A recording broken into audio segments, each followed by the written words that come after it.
আগের ভিডিওতে একটি পোস্টের মাধ্যমে বলা হয়েছিল যে ভবিষ্যতে ভিক্টরি উইথ অ্যাশ ব্যবহারকারীরা প্রতি রেফারেলে $3 থেকে $5 পর্যন্ত কমিশন পেতে পারেন। এই বিষয়টি অনেকের কাছেই হজম হয়নি, বিশেষ করে আমার কাছেও বিষয়টি হজম হয়নি। কারণ ভিক্টরি উইথ অ্যাশ একটি ইনভিটেশন অনলি প্ল্যাটফর্ম, যেখানে প্রশিক্ষণ নেওয়া যায়, কিছু শেখা যায়।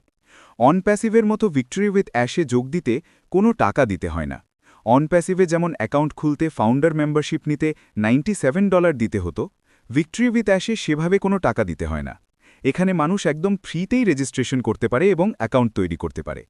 তাই এখানে স্বাভাবিকভাবেই প্রশ্ন ওঠে, অন প্যাসিভে তো আয়ের একটি উৎস ছিল যেখান থেকে ফাউন্ডারদের কমিশন দেওয়ার কথা বলা যেত, কিন্তু ভিক্টরি উইথ অ্যাশে তো আয়ের কোনো উৎসই নেই।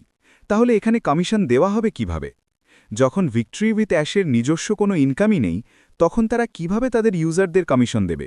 কোন উৎস থেকে দেবে? আজকের এই ভিডিওতে আমরা ঠিক এই বিষয় নিয়েই আলোচনা করব। প্রথমেই আমি আপনাদের জানাতে চাই, অন প্যাসিভের মতো ভিক্টরি উইথ অ্যাশেরও বর্তমানে কোনো আয়ের উৎস নেই।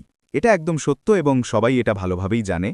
আর কমিশনের ব্যাপারে বলতে গেলে এখনই নয়, ভবিষ্যতে ভিক্টরি উইথ অ্যাশ তার ইউজারদের কমিশন কোথা থেকে দেবে এই বিষয়ে একটি আর্টিকেল শেয়ার করা হয়েছে। সেখানে লেখা আছে, $3 থেকে $5 রহস্য, free victory with ash referral commission আসবে কোথা থেকে?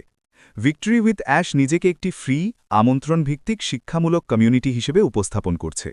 তবে তারা সক্রিয় সদস্যদের তাদের রেফারেল নেটওয়ার্কের জন্য প্রতি সক্রিয় রেফারেলে মাসিক $3 থেকে $5 কমিশন দেওয়ার কথা বলছে। এটা একটা বড় প্রশ্ন তোলে। যখন প্ল্যাটফর্মটি ফ্রি, তখন এই টাকা আসছে কোথা থেকে? আর এই আর্থিক মডেল কতটা টেকসই? ভিক্টরি উইথ অ্যাশের এই সিদ্ধান্তের পেছনে রয়েছে একটি গভীর কৌশলগত ব্যবসায়িক পরিকল্পনা। এই কমিশন আসলে একটি মার্কেটিং ইনভেস্টমেন্ট। ভিক্টরি উইথ অ্যাশের কাছে এটি কোনো খরচ নয়, বরং একটি বিনিয়োগ। প্রথাগত ব্যবসাগুলো নেটওয়ার্ক তৈরি করতে বিজ্ঞাপন আর মার্কেটিংয়ে লাখ লাখ টাকা খরচ করে, কিন্তু ভিক্টরি উইথ অ্যাশ সেই কাজটি করছে তাদের নিজস্ব সদস্যদের মাধ্যমে। শব্দে শব্দে প্রচার এবং নেটওয়ার্ক তৈরির জন্য সদস্যদেরই অর্থ দিচ্ছে। এটি এক ধরনের পারফরম্যান্স ভিত্তিক মার্কেটিং। এই $3 থেকে $5 প্রণোদনা সদস্যদের শুধু নতুন মানুষ আনতেই নয়, বরং কমিউনিটিতে সক্রিয় থাকতে এবং অন্যদের প্রশিক্ষণ দিতে উৎসাহিত করে। এস মুখারির দীর্ঘমেয়াদী দৃষ্টিভঙ্গি অনুযায়ী ভিক্টরি উইথ অ্যাশের প্রতিষ্ঠাতা এস মুখারি অন প্যাসিভের মতো বড় বড় প্রযুক্তিগত কোম্পানির সঙ্গে যুক্ত ছিলেন। তার লক্ষ্য হল ভিক্টরি উইথ অ্যাশকে একটি প্রস্তুতির প্ল্যাটফর্ম হিসেবে গড়ে তোলা। এই প্ল্যাটফর্মের মূল লক্ষ্য হল একটি বিশাল প্রশিক্ষিত এবং ঐক্যবদ্ধ ব্যবহারকারী বেস তৈরি।